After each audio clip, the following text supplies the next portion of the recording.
আগস্টে যে মহান গণঅভ্যুত্থান সংগঠিত করেছি, তখন আমরা স্লোগান দিয়েছি যে এই বাংলাদেশ হবে বৈষম্যহীন বাংলাদেশ, এবং সত্যিকার অর্থে যারা গণহত্যার সাথে জড়িত ছিল, যারা এই প্যাসিবাদ সরকারের সহযোগী ছিল এবং এই সরকারকে স্বৈরাচার সরকার হিসেবে প্রতিষ্ঠিত করেছে, প্রত্যেকটা ব্যক্তি এবং সংগঠনকে আমরা 5 তারিখে নিষিদ্ধ ঘোষণা করেছি। আমরা যখন 5 তারিখে বিজয় অর্জন করেছি তখন সবাই পালিয়ে গিয়েছিল, কিন্তু তারপরে আমরা দেখেছি এই ইন্টেরিয়ার গভর্নমেন্ট যখন সঠিক পদক্ষেপ নিতে পারে নাই, তারপরে এক এক করে তারা আবার মাথা ছাড়া দিয়ে উঠছে। সেই স্বৈরাচারের দোসররা আবার মিছিল মিটিং করা শুরু করছে। এই জাতীয় পার্টি থেকে শুরু করে 14 দল আমরা নিষিদ্ধ চেয়েছি। আমরা বলেছি আমাদের স্পষ্ট বার্তা যে দেখুন, বাংলাদেশে আমরা মুক্তিযুদ্ধ দেখি নাই, কিন্তু এই তরুণ প্রজন্ম কিভাবে জবরদল একটা পাথর, অর্থাৎ 15 বছরে পরপর 3টা জাতীয় নির্বাচন করেছে বিনা ভোটে। বাংলাদেশের মানুষের ভোটাধিকারের কোনো মতামত নেওয়া হয় নাই, এবং বাংলাদেশের মানুষের সাথে গরু ছাগলের মতো আচরণ করেছে। অর্থাৎ বাংলাদেশে শুধুমাত্র একটি দল, একটি ব্যক্তি শাসন করেছে। শেখ হাসিনা যা বলেছে গত 15 বছরে বাংলাদেশে তাই হয়েছে। এবং সে কার পুতুল সরকার হয়েছে? পার্শ্ববর্তী রাষ্ট্র ভারতের পুতুল সরকার ছিল বাংলাদেশে গত 15 বছর। বাংলাদেশের সীমান্ত অরক্ষিত ছিল, বাংলাদেশের স্বাধীনতার সার্বভৌমত্ব অরক্ষিত ছিল। বাংলাদেশের এমন কোনো দেশপ্রেমিক শক্তি নেই, এমন কোনো সংগঠন নেই, ব্যক্তি নেই যার উপরে ভারত এবং শেখ হাসিনা যৌথভাবে আক্রমণ করে নাই। আপনারা দেখেছেন বাংলাদেশে প্রায় 80% লোক মুসলমান, সেখানে আলেমদেরকে কিভাবে গুম করা হয়েছে, খুন করা হয়েছে। আমরা যদি বলি বিডিআর বিদ্রোহ, এই বিডিআর হত্যাকাণ্ডকে পরিকল্পিতভাবে ক্ষমতার মসনদে ঠিকে রাখার জন্য শুধুমাত্র ভারতের ইন্ধনে বাংলাদেশে একটা বিডিআর হত্যাযজ্ঞ করা হয়েছিল। তখন আমরা বুঝেছি বাংলাদেশ সেনাবাহিনীকে পঙ্গু করে দেওয়া হয়েছিল, বাংলাদেশের বিডিআরকে বিতর্কিত করা হয়েছিল। তারপরে আমরা দেখেছি শাপলা চত্বরে সেই গণহত্যা। তা আপনারা যদি জুলাই আগস্টকে আমরা বাদই দিলাম, এটা তো আমাদের চোখের সামনে হয়েছে যা হওয়ার, এই তো 9 মাস আগে।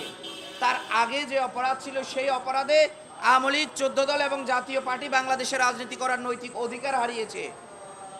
তো সেখানে আমরা অন্তর্বর্তীকালীন সরকারকে আজকের এই আমাদের মানববন্ধন থেকে আমরা শুধু একটা কথাই বলতে চাই যে আপনারা ভুলে যাবেন না, আপনারা রক্তের উপর দাঁড়িয়ে আছেন, এখনো রক্তের দাগ শুকায় নাই, এখনো হসপিটালে গেলে আহতরা কান্না করে, এখনো শহীদের পরিবার রাতে ঘুমাতে পারে নাই, তারা ট্রমাটাইজ হয়ে আছে। সুতরাং এই বাংলাদেশে আপনারা এখনো পর্যন্ত জাতীয় পার্টিকে নিষিদ্ধ করেন নাই, আওয়ামী লীগের রাজনৈতিক কার্যক্রমকে নিষিদ্ধ করেছেন। আরে আওয়ামী লীগের রাজনৈতিক কার্যক্রম তো গত 9 মাসে ছিলই না।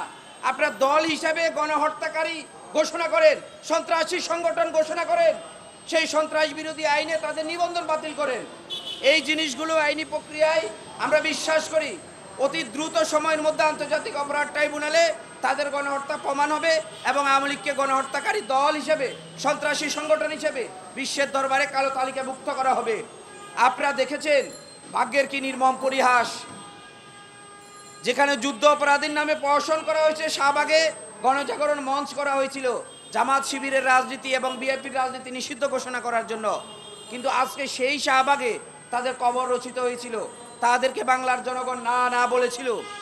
তো এই জায়গায় আমরা দেখেছি অন্তর্বর্তীকালীন সরকারের একটা বড় ব্যর্থতা। বাংলাদেশে 2বারের সাবেক রাষ্ট্রপতি এবং এই স্বৈরাচারী খুনি হাসিনার একদম মদত পৃষ্ঠ তার সহযোগী সেই আব্দুল হামিদ, তিনি পালিয়ে গিয়েছিল। তিনি কিভাবে পালিয়ে যায়?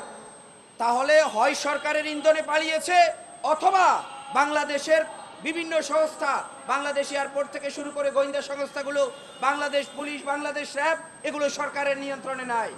আমাদের অপশন 2টা, হয় সরকারের নিয়ন্ত্রণে রাষ্ট্র চলে না, অথবা সরকারের ইন্ধনে পালিয়েছে। এই দুটোর একটা যদি সত্য হয় তাহলে আমরা কোনটাকে ধরে নেব সেটা সরকারের পক্ষ থেকে বলতে হবে। শুধু একটা মাত্র ঘটনা, 9 মাস বাংলাদেশে পালিয়েছিল, গ্রেপ্তার করতে পারেন নাই, কিন্তু তাকে পালিয়ে যেতে আপনারা সুযোগ করে দিয়েছিলেন। অথবা বাংলাদেশের বর্তমানে প্রচলিত যেই রাষ্ট্র ব্যবস্থা, রাষ্ট্র কাঠামো, সেটা আপনাদের নিয়ন্ত্রণে নাই। রিয়েলিটি মেনে নেন, বাস্তবতা স্বীকার করুন। আপনাদের যে ব্যর্থতার দায় নিয়ে আসিফ নজরুল সাহেব এবং ছাত্র উপদেষ্টারা আপনারা কি করেছেন 9 মাসে? আপনারা পদত্যাগ করুন, অন্যথায় আমরা রাজপথে নামতে বাধ্য হব।